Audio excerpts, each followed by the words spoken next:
Auto rickshaw kitchen chicken biryani fast food वाला। एक गांव में राव बहादुर नाम का एक धनवान आदमी रहता था। उसका एक बड़ा बंगला था। उसके सामने कीमती कीमती कारों के साथ साथ एक ऑटो ट्रॉली भी रहती थी। बहादुर को राजा बहादुर नाम का एक बेटा था। बहादुर आए दिन उस ऑटो ट्रॉली को चलाते हुए लोड घुमाते रहता था। उनके दिए पैसे लेता था।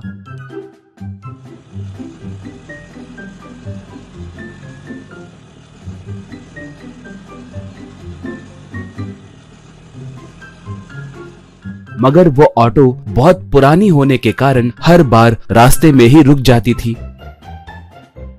एक मैकेनिक उसकी मरम्मत करता था। कमाए हुए सारे पैसे उसके मरम्मत के लिए ही खर्च हो जाते थे।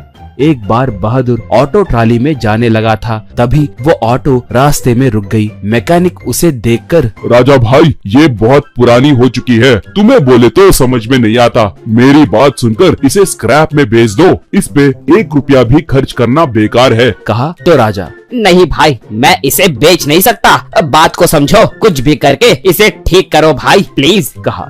मैकेनिक उसकी अच्छे से मरम्मत करके, राजा भाई, अब से ये दिन में 10 किलोमीटर से ज्यादा नहीं घूम सकती। अगर उससे ज्यादा दूर घूमे तो इसे रिपेयर नहीं कर सकते। बाद में तुम्हारी मर्जी। कहा। राजा तब, क्या दिन में सिर्फ 10 किलोमीटर ही घुमा सकते हैं? ऐसे रहे तो मुश्किल है ना भाई। ठीक है, क्या कर सकते हैं? कहकर उसे पैसे देकर ऑटो लाकर घर के सामने रख दिया।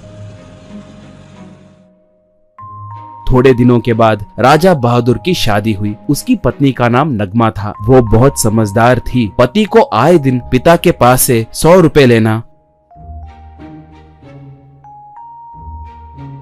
और राजा बिना कोई काम काज किए जब देखो तब घर में बैठकर टीवी देखना, कभी कभार उस पुराने ऑटो में लोड लेकर लौट आना, ये सब गौर करने लगी। एक बार वो अपने आप को रोक नहीं पाई और सीधे राजा से पूछ दी, ए जी, आपके पास इतने पैसे हैं, फिर भी आप क्यों उस खटारा ऑटो में ही घूमते रहते हैं? अमीर होने के बावजूद भी आप आए दिन ससुर जी से सिर्फ 100 रुपए ही क्यों लेते हैं? सुना है कि इससे पहले आप ऑटो में लोड लेकर जाते थे, अब वो भी बंद कर दिए। क्या हुआ? एक करोड़पति का बेटा होकर भी ये छोटे मोटे काम क्यों कर रहे हो? कहकर पूछी। राजा तब, नगमा, मैं अपना दुखड़ा तुम्हें कैसे समझाऊं? वो एक बड़ी कहानी है, बताने लगूं तो महीने बीतेंगे। मेरे पिताजी उस ऑटो को चलाकर इतना बड़ा साम्राज्य खड़ा किए हैं। उनके लिए वो ऑटो एक सेंटिमेंट है। मुझे उस ऑटो के ऊपर 1 महीने में 1 लाख रुपए कमाकर दिखाए तो पूरी जायदाद मेरे नाम पे कर देंगे कहकर उन्होंने शर्त लगाया। इसलिए मैंने उसके ऊपर लोड घुमाया। एक बार भी उसके ऊपर 1 लाख रुपए नहीं कमा पाया और ऊपर से कमाए सारे पैसे उसके मरम्मत के लिए ही खर्च हो गए। अब वो दिन में 10 किलोमीटर से ज्यादा नहीं जा सकती, इसलिए उसे घर में ही रख दिया और दिन में 100 रुपए पिताजी बहुत दिनों से देते आ रहे हैं। कहा। नगमा, मतलब 1 महीने में उस ऑटो पे 1 लाख रुपए कमा कर दिखाए तो ससुर जी आपको पूरी जायदाद दे देंगे कहकर बोले। बस वही ना, ये बात आप मुझ पर छोड़ दीजिए। बोली। राजा तब, क्या वो एक खटारा ऑटो है और ऊपर से वो दिन में 10 किलोमीटर से ज्यादा नहीं घूम सकती? उसके ऊपर उतने सारे पैसे कैसे कमाओगे? कहा। नगमा तब, हम उस ऑटो को एक फास्ट फूड ऑटो के जैसे बदल देंगे। उसके ऊपर चिकन बिरयानी और दूसरे खाने का पदार्थ बनाकर बेचेंगे। मैं खाना बनाना अच्छे से जानती हूँ। मेरा हाथ का बिरयानी खाकर लोग अपना आपा खो बैठेंगे। बोली। पत्नी की समझदारी को देखकर राजा आश्चर्य में पड़ गया। ऐसे वो दोनों मिलकर एक मैकेनिक की मदद से उस ऑटो को एक फास्ट फूड ऑटो के जैसे बदल दिए।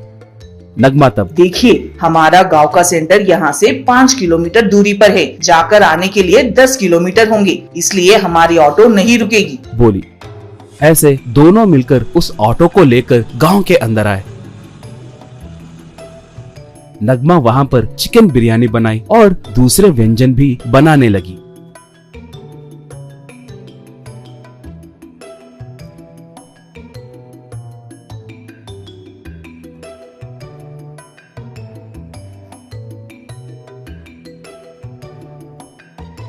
धीरे धीरे लोग आने लगे, वहां पर खाने लगे। उस खाने का स्वाद उन्हें बहुत पसंद आया। ये खबर पूरे गांव में फैल गया। बस अगले दिन से लोग उमड़कर आने लगे। उससे उन लोगों को बहुत पैसे मिलने लगे। ऐसे महीना होते ही 1 लाख रुपए से भी ज्यादा पैसे कमाए। दोनों उन पैसों को लेकर राव बहादुर को दिए। वो तब, बेटी, मेरे बेटे को समझदार पत्नी मिली है। उसे मेहनत किया है पता चलने के लिए ही मैंने वो शर्त रखी थी। अब तुम्हें देखकर मुझे उस पे भरोसा आया है। कल ही पूरी जायदाद उसके नाम पे लिखकर मैं आराम करूंगा। कहा। ये सुनकर दोनों बहुत खुश होकर उन्हें नमस्कार किए।